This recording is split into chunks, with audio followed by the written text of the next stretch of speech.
தேவனுடைய பரிசுத்த நாமத்துக்கு மகிமை உண்டாவதாக. ஆண்டவரும் உலக இரட்சகரும் ஆகிய இயேசு கிறிஸ்துவின் இனிதான நாமத்தினாலே உங்களுக்கு எங்களுடைய அன்பின் நல் வாழ்த்துக்கள். குருத்தோலை ஞாயிறு என்று அழைக்கப்படுகிற இந்த நாளிலே தேவனுடைய வார்த்தையோடு உங்களை சந்திக்க செய்த ஆண்டவருக்கு மகிமை உண்டாவதாக. ஏறக்குறைய 2725 ஆண்டுகளுக்கு முன்பதாக இயேசு கிறிஸ்து கழுதையின் மேலே பவனியாக வந்த அந்த நிகழ்வை நினைவு கூறுவதுதான் இந்த குருத்தோலை ஞாயிறு. இயேசு கிறிஸ்து பிறப்பதற்கு முன்பதாகவே 700 வருஷங்களுக்கு முன்பதாக இந்த குருத்தோலை ஞாயிறு குறித்து ஏசாயா தீர்க்கதரிசனமாக உரைத்ததை நாம் தீர்க்கதரிசன ஆகமங்களை நாம் வாசிக்கிறோம். மத்தேயு எழுதின சுவிசேஷம் 21ஆம் அதிகாரம் 4 மற்றும் 5 வசனங்களிலே அதை குறித்து மத்தேயு எழுதுவதை நாம் வாசிக்க முடியும். அந்த வசனத்தை நான் உங்களுக்கு இந்த நாளில் தியானத்துக்காக வாசிக்கிறேன். மத்தேயு எழுதின சுவிசேஷம் 21ஆம் அதிகாரம் 4 மற்றும் 5 வசனங்களை உங்களுக்கு வாசிக்கிறேன். இதோ உன் ராஜா சாந்த குணமுள்ளவராய் கழுதையின் மேலும் கழுதை குட்டியாகிய மரியின் மேலும் ஏறிக்கொண்டு உன்னிடத்தில் வருகிறார் என்று சீயோன் குமாரத்திற்கு சொல்லுங்கள் என்று தீர்க்கதரிசியினால் உரைக்கப்பட்டது நிறைவேறும்படி இதெல்லாம் நடந்தது. ஜெபம் செய்வோம். பரிசுத்த பிதாவே, இரக்கமுள்ள எங்கள் ஆண்டவரே, பரலோகத்தின் தகப்பனே, ஆசீர்வதிக்கப்பட்ட இந்த குருத்தோலை ஞாயிறுக்காக உங்களுக்கு நன்றி செலுத்துகிறோம். எங்கள் ராஜாதி ராஜாவாகிய இயேசு கழுதையின் மேலே பவனியாக வந்த அந்த நிகழ்வை நினைத்து ஆண்டவரே, அதன் அடிப்படையில் இந்த நாளின் தியானத்துக்கு உங்களுடைய வார்த்தைகளை, வசனங்களை, செய்தியை கத்தர் கொடுத்து நடத்துவீராக. பரிசுத்த ஆவியான முழுவதுமாக ஆளுகை செய்து நடத்துங்க. இயேசுவின் நாமத்தில் வேண்டுகிறோம் பிதாவே, ஆமென். தேவனுடைய பரிசுத்த நாமத்துக்கு மகிமை உண்டாவதாக. தீர்க்கதரிசியினால் உரைக்கப்பட்டது நிறைவேறும்படி இதெல்லாம் நடந்தது. அந்த காலத்தில் கழுதையின் மேலே வருகிற அந்த நிகழ்வு, கோவேறு கழுதையின் மேலே வருகிற நிகழ்வு எல்லாம் 1 ராஜாக்களின் புஸ்தகத்தை நான் வாசிக்கிறோம். சாலமோன் முடிசூடப்படுவதற்கு முன்பதாக அவன் ராஜாவுடைய கோவேறு கழுதையின் மேலே பவனியாக அழைத்து வரப்பட்டதை நான் வாசிக்கிறோம். ஒரு ராஜா முடிசூடப்படுவதற்கு முன்பதாக பவனியாக வருகிற ஒரு நிகழ்வு தான் இந்த குருத்தோலை ஞாயிறுடைய அடையாளம். நம்முடைய இரட்சகராகிய இயேசு கிறிஸ்து கல்வாரி சிலுவையிலே பிசாசின் தலையை நசுக்கி அவர் ஜெயமெடுத்து ஆளுகையை ஸ்தாபித்தார். நமது ஆண்டவர் நம்மை ஆண்டு கொள்ளும் ஆளுகையை, பரலோக ராஜ்யத்தை பூமியில ஸ்தாபிக்கும்படியாக இரட்சகராக இயேசு கிறிஸ்து வந்திருக்கிறார். அவர் ராஜாவாக வந்துவிட்டார் என்பதை இந்த உலகுக்கு வெளிப்படுத்துகிற நிகழ்வு தான் இந்த குருத்தோலை ஞாயிறு. இந்த நாளிலே இந்த உலக இரட்சகரை நாம் இந்த உலகுக்கு வெளிப்படுத்த வேண்டியது நம்மேல் விழுந்த கடமை. கர்த்தராகிய இயேசு நமக்காக இந்த உலகத்துக்கு வந்து அவர் சிலுவையில் பாடுபட்டு பிசாசுடைய அதிகாரங்களை, துரைத்தனங்களை எல்லாவற்றையும் அழித்து எல்லாவற்றையும் அவனை விட்டு உரிந்து கொண்டு அவனை வெளியரங்கமான கோலமாக்கி நிர்வாணமாக்கி இயேசு சிலுவையில் வெற்றி சிறந்தார்.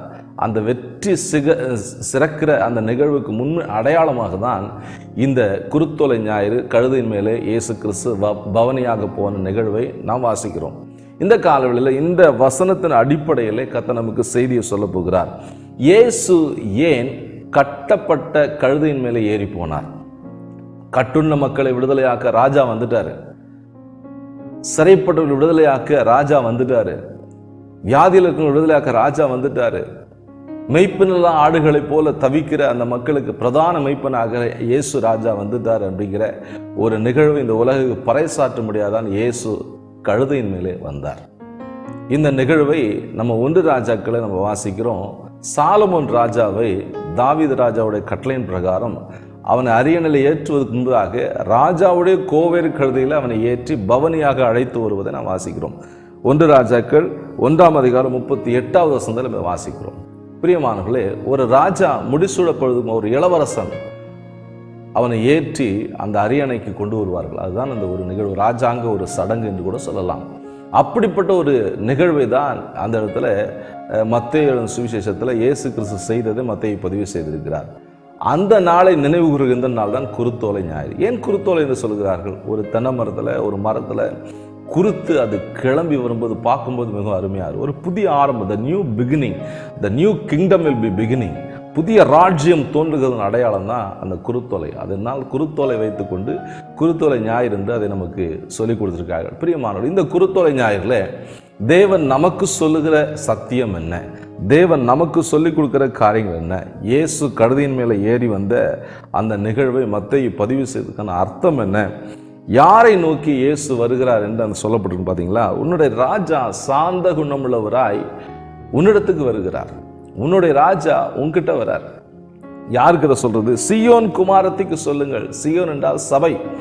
சபைக்கு தேவன் சொல்லுகிற முக்கியமான செய்தி, உன் ராஜா உன்னிடத்துக்கு வருகிறார். நம்முடைய ராஜா, நம்முடைய தேவன் நம்முடைய வருகிறார். நம்முடைய ராஜா, நம்ம ஆளுகிற ராஜா நம்ம வீட்டுக்கு நம்மளை தேடி வரானா எப்படி ஆயத்தப்பட வேண்டும்? அதுதான் இன்னைக்கு செய்தி. நம்முடைய ராஜா 2025 முன்பதாக வந்துட்டார். 2725 ஆண்டுகள் முன்பு அவர் வந்துட்டார். வந்து நமக்காக எல்லாவற்றையும் செய்து முடிச்சிட்டார்.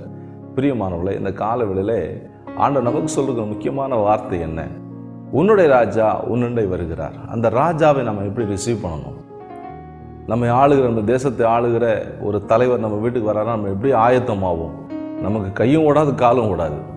ஒரு மனித ஆளுகைக்கு இப்படி பயப்படுகிறோம் என்று சொன்னால், தேவனுடைய ஆளுகை நம்மை தேடி வந்திருக்கிறதே. இன்றைக்கு அதை நினைவுகிறது தான் இந்த நாளை குருத்தோலை ஞாயிறு என்று நாம் அனுசரிக்கிறோம். யாரை நோக்கி இயேசு வருகிறார்? சீயோன் குமாரத்தியை நோக்கி, சபையை நோக்கி இயேசு வருகிறார். சபையை நோக்கி ஏன் இயேசு வந்தார்? அடிமைத்தனத்தை நீக்கும்படியாக, கட்டுண்டவர்கள் விடுதலையாக்கும்படியாக, சிறைப்பட்டவர்கள் விடுதலையாக்கும்படியாக, அவரோடு கூட நம்மை அமர வைக்கும்படியாக இயேசு வந்தார். அந்த இயேசுவை நாம் எப்படி ரிசீவ் பண்ணணும்? அதுதான் இன்னைக்கு கர்த்தர் நமக்கு செய்தியாக சொல்லியிருக்கார். நம்மை நோக்கி வருகிற நம்ம ராஜாவை நாம் எப்படி ரிசீவ் பண்ணணும்? அவரை ஏற்றுக்கொள்வதற்கு செய்ய வேண்டிய முதலாவது முக்கியமான காரியம், சாந்த குணமுள்ள இயேசுவை நம்முடைய வாழ்வின், நம்முடைய குடும்பத்தின் ராஜாவாக நாம் ஏற்றுக்கொள்ள வேண்டும். இயேசு அநேகர் ஏற்றுக்கொண்டிருக்கிறாங்க ஒரு தெய்வமாக, ஒரு அவசர கால உதவியாக. ஆபத்தில் மாத்திரம் இயேசுவை கூப்பிடுறவங்களா நம்ம இருக்கக்கூடாது. இயேசுவை நம்முடைய ராஜாவாக ஏற்றுக்கொள்ள வேண்டும். அவர் நம்முடைய வாழ்க்கையில் ஆளுகை செய்ய வந்திருக்கிறார். அந்த ராஜாவை ஏற்றுக்கொண்டு அவரோடு இணைந்த வாழ்க்கை வாழ நம்மை ஒப்புக் கொடுக்க வேண்டும். இயேசு ராஜாவாக வந்திருக்கிறார். யாக்கோபு 2:20 வாசிங்கன்னா, விசுவாசம், கிரியில்லாத விசுவாசம் செத்தது என்று வாசிக்கிறோம். ஆண்டவரை ராஜாவாக ஏற்றுக்கொண்டு சொன்னால் அவருடைய கற்பனைகளுக்கு கீழ்ப்படிய வேண்டும். அவருடைய கற்பனைக்கு கீழ்ப்படிய அந்த கிரியையில வெளிப்படுத்தணும். இயேசு கிறிஸ்து சகேவை தேடி வந்தார்.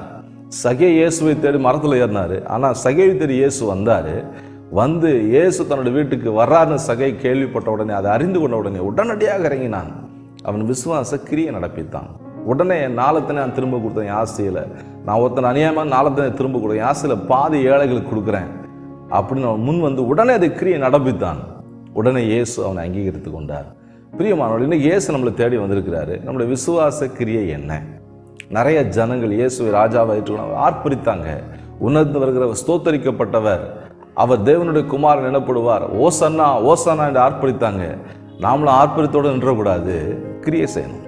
நம்முடைய வாழ்க்கையில் இயேசுவை ராஜாவாக ஏற்றுக்கொண்டால் அவரை ராஜாவாக ஆளும்படி அர்ப்பணிக்கணும். உங்கள் வாழ்க்கையை யார் ஆண்டுகிட்டு இருக்கிறாங்க? கவலை ஆளுகை செய்தா சொந்தக்காரங்க ஆளுகை செய்கிறாங்களா? இல்லை நீங்களே ரூல் ஓவர் பண்ணுறீங்களா? நோ. இயேசு உங்களை ஆளும்படியாக ஒப்புக்கொள்ளும். அவர் சமாதானத்தின் ராஜா, அவர் சாந்த குணமுள்ளவராய் வருகிறார். அந்த ராஜா உங்களுடைய வாழ்க்கையை ஆளுகை செய்ய நீங்கள் அர்ப்பணிக்கணும். நீங்கள் உங்களை விட்டு கொடுக்கணும். சாந்த குணம் ராஜாவை ஏற்றுக்கொள்ள வேண்டும். ஏற்றுக்கொண்டா அவருடைய உங்களுடைய ஆளுகை அவர் கையில் கொடுத்துடணும். ஸ்டேரிங் அவர்கிட்ட கொடுத்துடணும். அவர் தான் உங்கள் வாழ்க்கையை நடத்தணும். அதுக்கு நீங்கள் ஒப்பு கொடுக்கறது தான் உண்மையான குருத்தோலை ஞாயிறு. அதுக்கு தான் இயேசு வந்தார். நீ உன்னை ஆண்டு கொண்டு அடிமைத்தனத்தில் கிடக்கிற, தரித்திரத்தில் கிடக்கிற, ஒன்றுமில்லாமல் கிடக்கிற, நான் உன்னை ஆளுகை செய்ய வந்திருக்கிறேன். உன்னோட ஆளுகை என் கையில் கொடுத்துரு, உன் வாழ்க்கையை என் கையில் கொடுத்துரு, நான் உன்னை சூப்பராக நடத்துகிறேன் அப்படின்னு சொல்லி தான் ஆண்டு வந்தார். இன்னைக்கு ஆண்டவர் ஏற்றுக்கொண்டு ஆண்டவர் ஆபத்தில் மாத்திரம் உபயோகப்படுத்துகிறவங்க வச்சுருக்கோமா? 108 ஆம்புலன்ஸ் மாதிரி ஆண்டவர் வச்சுருக்கிறீங்களா? ஃபயர் சர்வீஸ் மாதிரி ஆண்டவர் வச்சுருக்கிறீங்களா? ஆபத்துக்கு மாத்திரம் ஆண்டவரா? ஊர்கா மாதிரி ஆண்டவர் தொட்டுக்கிட்டு கூடாது. முழுமையாக உங்கள் வாழ்க்கையை ஒப்பு கொடுக்கும்போது உங்கள் வாழ்க்கை மிகப்பெரிய ஆசீர்வாதத்தை பார்க்கும். தேவன் உங்களை வாழ்க்கையை ஆளுகை செய்யும்போது வேற எந்த பிசாசன் கிரியும் உங்களை ஆளுகை செய்ய முடியாது. இன்னைக்கு அநேக அடிமைத்தனத்துக்குள்ள கிடக்கிறது முக்கியமான காரணம் என்ன? ராஜாவின் கரத்தில் வாழ்க்கையை ஒப்பு கொடுக்கல. அந்த ராஜாவுடைய வல்லமைக்கு மேலான வல்லமை எதுவுமே கிடையாது. அவர் பிசாசின் தலையை நசுக்கினவர். அந்தகார கிரியைகளை அழிக்கும்படியாக தேவகுமாரன் வெளிப்பட்டார். பிசாசின் கிரியை அழிக்கும்படியாக தான் இயேசு வந்தார். அந்த தெய்வத்திட்ட நம்முடைய வாழ்க்கையை ஒப்பு கொடுக்கும்போது, அவரை ராஜாவாக ஏற்றுக்கொள்ளும் போது நம்முடைய வாழ்க்கையினுடைய நிலைமை ரொம்ப வித்தியாசமாக இருக்கும். அதுக்குரிய ஆளுகைக்குரிய வல்லமையை, ஆசீர்வாதங்களை அனுபவிப்பீங்க. இரண்டாவதாக, நம்மை நோக்கி வந்த நம்முடைய ராஜாவுக்காக நாம் என்ன செய்ய வேண்டும்? முதலாவது, அவரை நம்ம ராஜாவாகவே ஏற்றுக்கொள்ள வேண்டும். நம்முடைய வாழ்க்கையை அவர் ஆளுகும்படியாக ஒப்பு கொடுக்கணும். இரண்டாவது, நம்ம செய்ய வேண்டிய முக்கியமான காரியம், இயேசுவை போல மாற வேண்டும். இயேசுவை போல மாறணும். இயேசு எப்படி வந்தார்? சாந்த குணமுள்ளவராய், ஹம்புலா, ரொம்ப சிம்பிளா இயேசு வந்தார். நம்முடைய வாழ்க்கை ஹம்புலா இருக்கா, சிம்பிளா இருக்கா? இயேசு ரொம்ப ஹம்புலா இருந்தார். அவர் எல்லாவற்றுக்கும் மேலான தேவன். அவர் தம்மை தாழ்த்தினார். இயேசு சிலுவைக்கு போகும்போதுக்கு முன்பதாக ஒரு சின்ன துணி எடுத்து அவர் அறையில் கட்டி கொண்டு எல்லா சீஷருடைய கால்கள்லாம் கழுவினார். ஒரு துணியால் துடைக்க ஆரம்பிச்சிட்டார். தாழ்மையை ஆண்டவர் வெளிப்படுத்தினார். அவர்களுக்கும் தாழ்மையை சொல்லிக் கொடுத்தார். பிரியமானவர்களே, நம்முடைய வாழ்க்கை எப்படி இருக்கிறது? இயேசு சாந்த குணமுள்ளவராக வந்தார், தாழ்மை உள்ளவராய் வந்தார், ரொம்ப எளிமையானவராக வந்தார். ஏன்? எல்லாரும் இடத்துல எளிமையானவராக இருந்தால் தான் எல்லாரும் இடத்துல அணுக முடியும். மேல் மட்டத்திலிருந்து கீழ் மட்டம் வரைக்கும் இருக்கவங்க இயேசுவை எளிமையாக அணுக முடிகிற அளவுக்கு இயேசு இருந்தார். நம்முடைய வாழ்க்கை எப்படி இருக்கு? நம்ம யாருக்கா அப்பாயின்மெண்ட் கொடுத்துட்டு இருக்கிறோமா? நம்ம யாரும் சந்திக்க முடியாமல் ஸ்கிப் பண்ணுறோமா? நோ. எல்லாரும் நம்ம சந்திக்கும்படியாக நாம் நம்முடைய வாழ்க்கையை ஆயத்தமாக வைத்திருக்கிறோம். இயேசு அப்படிதான் இருந்தார். இயேசு சாந்த குணமுள்ளவராக இருந்தார். அவர் ராஜா தான், ஆனால் சாந்த குணமுள்ள ராஜாவாக வந்தார். இந்த காலத்தில் உள்ள ராஜாக்கள் அப்படி பார்க்க முடியுமா? எல்லாரும் மண்ட கருவம் பிடிச்சவங்களா, ஒரு அடிக்கு 4 அடி அடிக்கிறவங்க இருக்காங்க. எல்லாம் உலக ராஜாக்கள்லாம் யோசித்து பாருங்க. யுத்தங்களும் பயங்கர சேதங்களும் நடுக்கங்களும் அடுத்தடுத்து நடைபெறுகிற நிகழ்வுகள் நினைச்சு பார்த்தா பயமா இருக்கு. உனக்கு ஒன்று நான் இழைச்சம் இல்லை, என்னை விட நீ ஒன்றும் பெரியவன் இல்லை, உன்னோட நான் பெரியவன், நான் தான் பெரிய ஆள், என்கிட்ட எவ்வளோ ஆயுத பலம் இருக்கு பாரு, எல்லாவற்றும் நியூஸில் பார்த்துக்கிட்டு இருக்கோம். பிரியமானவர்களே, நம்முடைய ராஜா, நமக்கு ஒரு ராஜா இருக்கிறார், நமக்கு ஒரு ராஜ்யம் இருக்குது. அது பரலோக ராஜ்யம். நம்முடைய ராஜா இயேசு ராஜா. நம்முடைய இயேசு ராஜா எப்படி வந்தார்? சாந்த குணம் உள்ளவராய் வந்தார், தாழ்மை உள்ளவராய் வந்தார். அவரை போல நாம் மாற வேண்டும் என்று இயேசு எதிர்பார்க்கிறார். தாழ்மை தான் நம்முடைய பலம். பிரியமானவர்களே, தாழ்மை உள்ளவர்களுக்கு கர்த்தர் கிருபை அளிக்கிறார். அந்த கிருபை தான் உங்களை பரிசுத்தத்தில் நிலைநிறுத்தும். பாவத்தோடு போராடிட்டு இருக்கிறீங்களா? பாவத்தின் அடிமைத்தனத்தில் இருக்கிறீங்களா? ஆண்டவர்கிட்ட உங்களை தாழ்த்தி கேளுங்க. ஆண்டவரே, எனக்கு கிருபை கொடுங்கப்பா. இயேசு சிலுவையின் மரண பரிந்து தன்னை தாழ்த்தினார். இயேசுடைய தாழ்மையை வார்த்தையால் விவரிக்கவே முடியாது. எல்லாம் அவருக்கு இருந்தது. இயேசு தம்முடைய பதவியை ஆண்டவர் அந்த அந்த அந்த ஸ்தானத்தை கொள்ளையாடின பொருளாக நினைக்கல. அவர் எல்லாவற்றையும் விட்டு, ஆண்டவரே பிதாவே உங்களுடைய சித்தத்துக்கு என்னை ஒப்பு கொடுக்குறேன்னு சொன்னார். இன்னைக்கு இந்த கால வேளையில நீங்கள் உங்களை தாழ்த்திற்கு அர்ப்பணிக்கிறதா இருந்தால் நீங்கள் தேவ சித்தத்துக்கு ஒப்பு கொடுங்க. தேவ நடத்துகிற பாதைக்கு உங்களை அர்ப்பணிங்க. ஆண்டவர் உங்களை தாழ்மையின் பாதை நடத்துவார். மரண இருளின் பள்ளத்தாக்கு நடத்துவார். அழுகையின் பள்ளத்தாக்கு நடத்துவார். அவமான சின்னமாக இருக்கலாம். இயேசுவை அவமானப்படுத்தினாங்க, அதெல்லாம் இயேசு விட்டு கொடுத்தார். தன்னுடைய தாடி மயிரை பிற்கும்படி இயேசு விட்டு கொடுத்தார். உமிழ்நீருக்கு அவர் தன்னுடைய முகத்தை மறைக்கவில்லை. அவர் எல்லாவற்றுக்கும் தன்னை அர்ப்பணித்தார். இந்த காலவெளியில் நீங்கள் தாழ்மையின் அனுபவத்துக்கு உங்களை விட்டு கொடுக்குறீங்களா? யாராவது உங்களை குறைச்சி பேசினா உங்களுக்கு கோவம் வருதா? உங்களை யாரும் கண்டுக்கலாம் உங்களுக்கு கோவம் வருதா? இயேசுவை போல தாழ்மையாக இருப்போம், ஞானமாய் நடந்து கொள்வோம். கர்த்தர் ஆசீர்வதிப்பார். சாந்த குணமுள்ள ராஜாவை போல நாம் மாற வேண்டும். அதுதான் நீங்கள் இந்த குருத்தோலை ஞாயிறில் கர்த்தர் சொல்கிற செய்தி. முதலாவது, ராஜாவை நம்முடைய வாழ்க்கையின் ராஜாவாகவே ஏற்றுக்கொண்டு நம்முடைய ஆளுகை அவர்கிட்ட ஒப்பு கொடுக்கணும். இரண்டாவது, இயேசுவை போல மாறணும். இயேசு சிலுவையின் மரணமறை தன்னை தாழ்த்தினார். அதை போல நாமும் இயேசுவை போல நம்மை தாழ்மை வரலையா? நீங்கள் நினைக்க வேண்டிய முக்கியமான காரியம் சங்கீதம் 51 சங்கீதம் 5 சொல்லப்பட்டிருக்கு. தாவீது சொல்றா, துர்க்குணத்திலே உருவானேன், என் தாய் என்னை பாவத்திலே கர்ப்பம் தரித்தாள். ஆண்டுடைய வார்த்தை உங்களுக்கு சொல்லுது. நீங்கள் உங்களுடைய பிறப்பின் அனுபவத்தை நினச்சி பார்க்கணும். நம்ம கடந்து வந்த பாதை நினச்சி பாருங்க. சேத்திலிருந்து நம்மை தூக்கினார், அழுக்கிலிருந்து தூக்கினார், ஒன்றுத்துக்கு உதவாத நம்மை கர்த்தர் தேர்ந்தெடுத்தார். அதை நினச்சி பார்த்தீங்கன்னா நமக்கு ஒரு மேன்மையும் கிடையாது. நம்ம பிறக்கும் போது எப்படி இருந்தோம், நம்மளுடைய துவக்கம் எப்படி இருந்துச்சு, இப்போ கர்த்தர் ஆசீர்வாதமாக வச்சிருக்காரு. இது இன்னைக்கு வந்தது, இது எப்போ கடந்து போகணும் தெரியாது. பணம் இன்னைக்கு உங்ககிட்ட இருக்கும், நாளைக்கு வேற ஒருத்தர் இருக்கும். ஆண்டவரால் செய்ய முடியாத காரியம் ஒன்றுமே கிடையாது. எவ்வளோ பெரிய கோடீஸ்வரனையும் ஒரே நைட்டில் ஆண்டவர் நடுரோட்டு கொண்டு வந்துட்டார். சுனாமி வந்த காரியம் நினச்சி பாருங்கள், கொரோனா காரியம் நினச்சி பாருங்கள். கர்த்தர் எவ்வளவு பெரியவர், நம்ம எல்லாம் கிருபையாய் காத்து கொண்டார். நம்முடைய நீதினாலையா, நம்முடைய பரிசுத்தனால இல்லையே, அவர் மேல் வைத்த கிருபை. அந்த கிருபைக்குள்ளே மீண்டும் நாம் அடைந்து கொள்வோம். அந்த கிருபையில் அடைக்கலமாவோம். நிச்சயமாக பலத்தின் மேலே நீங்கள் பலன் அடைவீங்க. கர்த்தருக்கு காத்திருக்கணும் தான் பலன் அடைந்து கழுகுகளை போல சட்டைகளுக்கு எழும்புவாங்க. நீங்கள் எழும்பணுமா, நீங்கள் உயரணுமா, கிருபையில் பலப்படுங்க. கர்த்தர் உங்களை ஆசீர்வதிப்பார். சாந்த குணமுள்ள ராஜாவாக நாம் நம்முடைய ராஜாவை போல நாம் மாற வேண்டும். மூன்றாவதாக, இந்த குருத்தோலை ஞாயிறில் கர்த்தர் நம்ம சொல்லுகிற முக்கியமான செய்தி, ஆயத்தம் பண்ண வேண்டியவைகளை நாம் ஆயத்தம் பண்ணணும். நம்முடைய ராஜாவுக்காக ஆயத்தம் பண்ணணும். ஒரு சிஎம், நம்முடைய ஸ்டேட் சிஎம் நம்ம வீட்டுக்கு வராருன்னா நம்ம வீட்டை எப்படி ஆயத்தம் பண்ணுவோம்?